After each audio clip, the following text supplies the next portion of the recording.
Baiklah, kali ini saya akan menjelaskan mengenai elektrokimia. Yang pertama mengenai sel volta.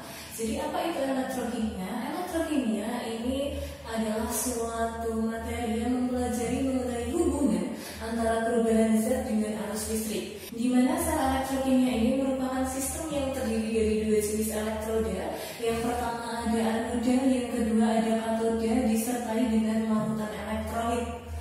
Nah, elektrokimia sendiri ini dibedakan menjadi dua. Yang pertama sel volta, yang kedua elektrolisis. Nah, untuk video pertama ini saya akan menjelaskan mengenai sel volta terlebih dahulu, atau bisa disebut dengan sel Galvani. Nah, sel volta itu merupakan suatu sel elektrokimia yang menghasilkan arus listrik dengan ciri-ciri. Jadi salah satu contoh dari sel volta itu adalah batu baterai, di mana kita tahu batu baterai itu mengubah energi kimia menjadi energi listrik dan reaksinya berlangsung secara spontan. Artinya ketika kita menggunakan batu baterai, kita masukkan ke remote misal, itu bisa langsung digunakan. Itu yang dimaksud dengan reaksi berlangsung secara spontan. Kemudian nanti ada elektroda. Elektroda di sini adalah tempat terjadinya reaksi. Ada dua jenis, yaitu katoda dan anoda. Nah, atau bisa disingkat dengan istilah kapan. K-nya di sini adalah katoda. Kemudian P di sini artinya adalah positif. A di sini adalah anoda. Dan N ini artinya dia adalah negatif. Jadi katoda ini adalah elektroda positif, di mana dia tempat terjadi reaksi reduksi. Sedangkan anoda adalah elektroda negatif, dia adalah tempat terjadinya reaksi oksidasi. Nah, kemudian di sini saya akan menjelaskan susunan dari suatu sel volta. Jadi dalam sel volta ini nanti akan ada dua tabung reaksi, di mana dia dihubungkan dengan suatu jembatan garam. Di mana di sini ada pipa U yang telah berisi agar-agar yang dicampur dengan garam. Makanya ini disebut dengan jembatan garam. Nah, di sini saya ada contoh di mana elektroda yang saya gunakan sebagai anoda atau elektroda negatifnya adalah Zn, dan elektroda positif atau katodanya adalah Cu. Nah, konsepnya dalam suatu sel volta nanti elektron ini akan mengalir dari anoda menuju katoda. Artinya dengan kata lain nanti elektron mengalir dari anoda ke katoda. Itu adalah konsep yang pertama. Kemudian Zn, karena dia melepaskan elektron terus-menerus, maka elektroda Zn ini akan semakin berkurang atau menipis. Ini akan berkurang atau menipis. Sedangkan karena Cu ini dia menerima elektron terus-menerus, maka elektroda Cu akan menebal atau bertambah nanti dia masanya. Nah, di sini ada larutan yang saya gunakan. Di yang tabung kiri ada ZnSO4, di tabung kanan ada CuSO4. Kemudian di dalam jembatan garam ini kan dia berisi campuran agar-agar dan garam, makanya dinamakan dengan jembatan garam. Nah, di sini contohnya garam yang saya gunakan adalah garam KNO3 yang terdiri dari ion K+ dan NO3-. Nah, kita harus bisa menganalisis bagaimana pergerakan ion-ion dalam jembatan garam ini. Jadi tadi sesuai yang saya jelaskan bahwa Zn ini akan melepaskan elektron, kemudian Cu menerima elektron terus-menerus. Nah, ketika Cu menerima elektron terus-menerus, maka di sini akan menjadi bermuatan negatif. Nah, agar kembali netral atau seimbang, karena di sini sudah terlalu negatif, maka dia membutuhkan ion yang positif. Jadi nanti dengan kata lain, ion K+ ini nanti dia akan mengalirnya ke sini. Sedangkan NO3- dia akan mengalir ke yang tabung satunya. Karena kan Zn melepas elektron terus-menerus, karena dia melepaskan elektron terus-menerus, maka dia akan menjadi positif. Nah, agar kembali seimbang, maka dia perlu ion yang negatif. Dalam hal ini adalah NO3-. Di mana jembatan garam itu nanti dia akan berfungsi untuk menyeimbangkan atau menetralkan suatu reaksi. Kemudian nanti akan ada enol sel atau potensial sel atau potensial reduksi standar istilahnya. Dengan rumus enol sel adalah E katoda dikurangi E anoda, atau bisa ditulis dengan E reduksi dikurangi E oksidasi. Atau kalau mau cara cepatnya nanti nilai E yang besar dikurangi dengan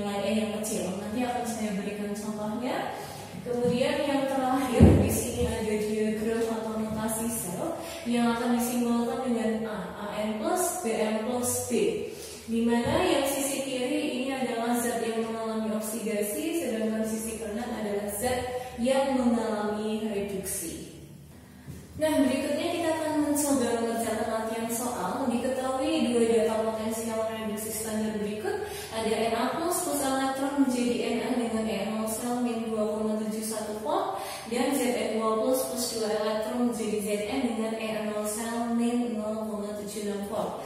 Pertanyaan pertama, siapa katoda, siapa anodanya? Oke, kita pegang konsep bahwa yang E0 kecil nanti dia akan mengalami oksidasi dan dia akan bertindak sebagai anoda.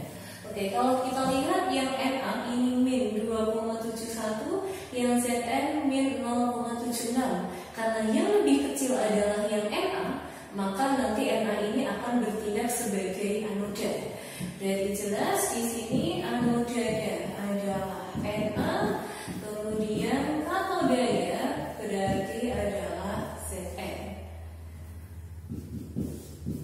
Nah, kalau misal ada yang tanya kenapa anodanya tidak Na plus atau katodanya Zn2 plus, yang bertindak sebagai anoda atau katoda dalam hal ini elektroda itu adalah logam.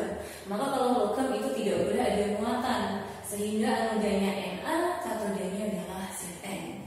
Kemudian yang B, arah aliran elektron. Tadi konsepnya elektron ini akan mengalir dari anoda ke katoda.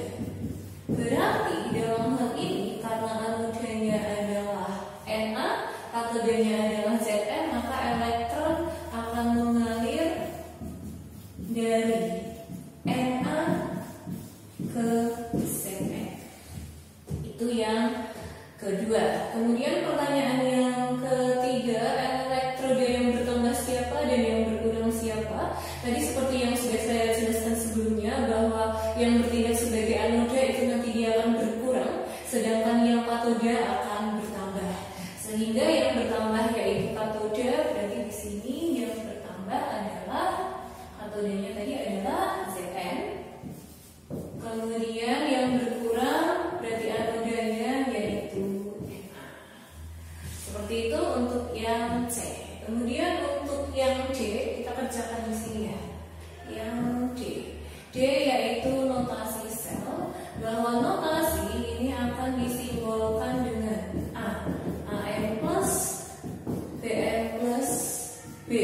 Artinya yang akan mengalami oksidasi terlebih dahulu, baru yang mengalami reduksi. Tadi yang mengalami oksidasi yaitu yang bertindak sebagai anoda ya, berarti dalam hal ini Na. Nah, kita harus ikuti aturan penulisan ini. Berarti Na terlebih dahulu, kemudian garis. Karena di sini Na-nya bermuatan positif 1, maka di sini adalah Na plus, kemudian garis-garis. Yang reduksi yaitu Zn. Tapi yang bermuatan dulu berarti di sini 2 plus, berarti dia menjadi Zn. 2 plus baru diikuti Zn. Kemudian yang E yaitu E0 sel. Oke, kita tadi sudah tahu rumus untuk E0 sel yaitu E reduksi dikurangi dengan E oksidasi, atau mudahnya angka yang besar dikurangi angka yang kecil. Di sini yang besar adalah yang min 0,76, berarti min 0,76 volt dikurangi yang oksidasi berarti min 2,71 volt. Berarti hasilnya adalah positif 1,95 volt. Nah, jika hasil perhitungan kita bernilai positif, maka ini mengindikasikan bahwa reaksinya berlangsung secara spontan. Nah, kemudian untuk reaksi sel akan saya tulis di bawahnya. Tadi konsepnya yang E0 kecil akan mengalami oksidasi dan oksidasi berlangsung di anoda. Berarti saya akan tentukan yang mengalami oksidasi terlebih dahulu. Tadi yang lebih kecil adalah yang Na, maka dia akan mengalami reaksi oksidasi. Ingat, data yang diketahui di soal itu adalah data reaksi reduksi. Artinya kalau reaksinya mau oksidasi, kita balik. Yang tadinya di kiri jadi di kanan, yang kanan jadi di kiri. Berarti untuk reaksi oksidasinya akan menjadi Na menjadi Na plus elektron. Kemudian kalau kita balik reaksi, maka E0 selnya kita juga akan balik tanda. Yang tadinya negatif maka akan berubah menjadi positif. Sedangkan untuk reaksi reduksinya tinggal kita salin saja Berarti di sini Zn2 plus 2 elektron menjadi Zn dengan nilai E0 sel yaitu -0,76 volt. Nah, kalau kita lihat di sini jumlah elektronnya belum sama. Yang satu yang satu dua. Artinya harus kita samakan dulu. Berarti agar sama, yang ini saya kali dengan 2, yang ini saya kali dengan 1. Berarti kalau saya kali 2, reaksi oksidasinya menjadi 2Na menjadi 2Na plus 2 elektron dengan nilai E0 sel tetap plus 2,71 volt. Nah, kenapa tetap? Karena konsepnya perkalian tidak berpengaruh terhadap nilai E0.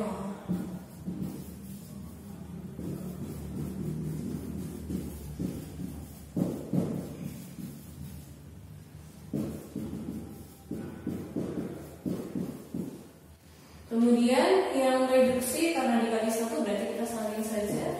Zn2 plus 2 elektron menjadi Zn dengan nilai E0 sel yaitu tetap 0,76 volt. Nah, kemudian kita bisa totalkan reaksinya. Ini ada elektron letaknya berseberangan, berarti bisa dicoret-coret. Berarti reaksi akhirnya 2Na ditambah Zn2 plus menjadi 2Na plus Zn dengan nilai E0 sel yaitu plus 2,71 dikurangi 0,76 yaitu plus 1,95 volt. Jadi perhitungan E0 sel antara rumus yang tadi yang pertanyaan E dan dari reaksi itu harus sama hasilnya. Kalau dihitung itu ternyata beda, berarti ada perhitungan yang salah. Nah, berikutnya kita akan ke direct volta. Jadi direct volta ini berfungsi untuk mengetahui apakah suatu reaksi itu dapat berlangsung secara spontan atau tidak.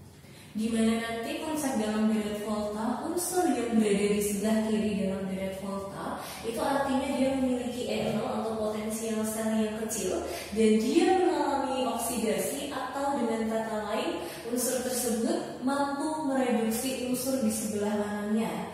Nah, ini ada direct volta, ada jembatan keledainya untuk menghafalkan direct volta. Lihat kalau baginda Caesar nanti meninggal, pada zaman Cari feodalisme, cadangan Conipon senang pembagian harta sebab bikin cukup hangus agak pahit au. Nah, atau kalau misal saya tulis unsur-unsurnya ini ya secara memanjang. Jadi Li, K, B, A, C, A, N, A, M, G, A, L, M, N, Z, N, C, R, F, E, C, D, C, O, N, I, S, N, P, B, H, S, P, B, I, C, U, H, G, A, G, P, T, A, U. Oke, sesuai konsep tadi, yang berada di kiri itu dia akan mengalami oksidasi dan dia mampu mereduksi unsur di kanannya. Sebagai contoh untuk latihan soalnya, tentukan apakah reaksi berikut dapat berlangsung secara spontan atau tidak.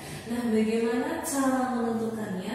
Kita harus tahu acuannya. Yang namanya acuan itu yang unsur bebas atau logam yang berdiri sendiri. Jadi nomor 1, adakah ditambah Zn2+. Yang kita jadikan sebagai acuan adalah logamnya yang berdiri sendiri.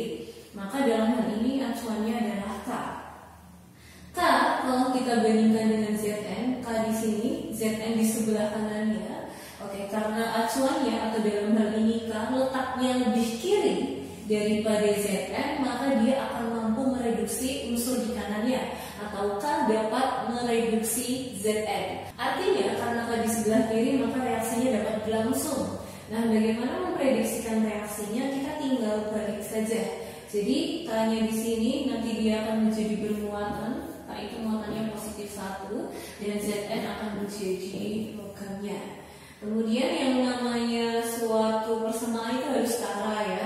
Oke, kalau kita lihat di sini K di sebelah kiri jumlahnya 1, di sebelah kanan jumlahnya sudah 1. Zn di sebelah kiri 1, di sebelah kanan juga 1. Kalau kita lihat dari jumlah atomnya itu sudah setara. Tapi selain jumlah atom, muatan itu juga harus sama antara muatan kiri dan muatan kanan.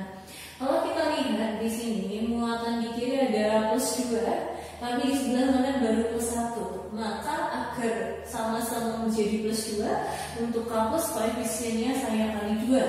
Sehingga kita akan merubah jumlah atom K.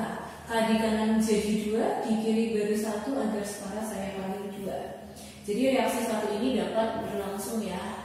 Kemudian yang kedua, acuannya yang unsur bebas atau logam yang berdiri sendiri, maka dalam hal ini adalah Cr. Kita bandingkan dengan Al. Oke, ini Cr, Al di sebelah kirinya. Dengan kata lain, karena acuannya letaknya lebih kanan daripada unsur lainnya, maka dia tidak dapat berlangsung atau tidak dapat bereaksi.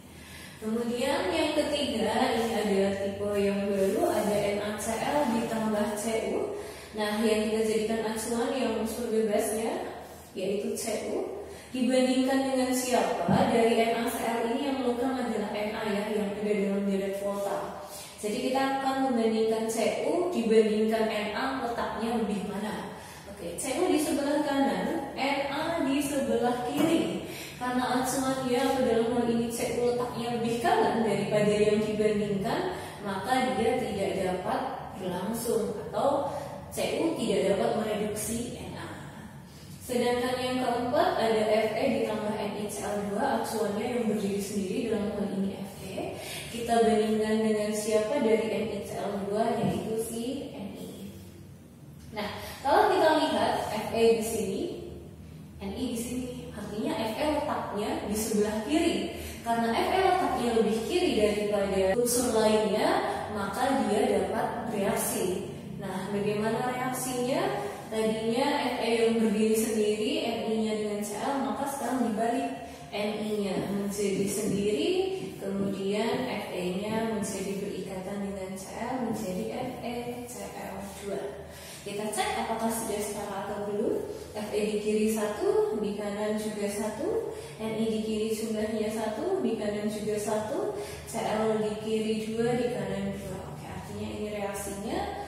Jadi ini juga dapat berlangsung secara spontan. Artinya yang dapat berlangsung secara spontan hanya yang nomor 1 dan nomor 4. Nah, cukup sekian untuk penjelasan baik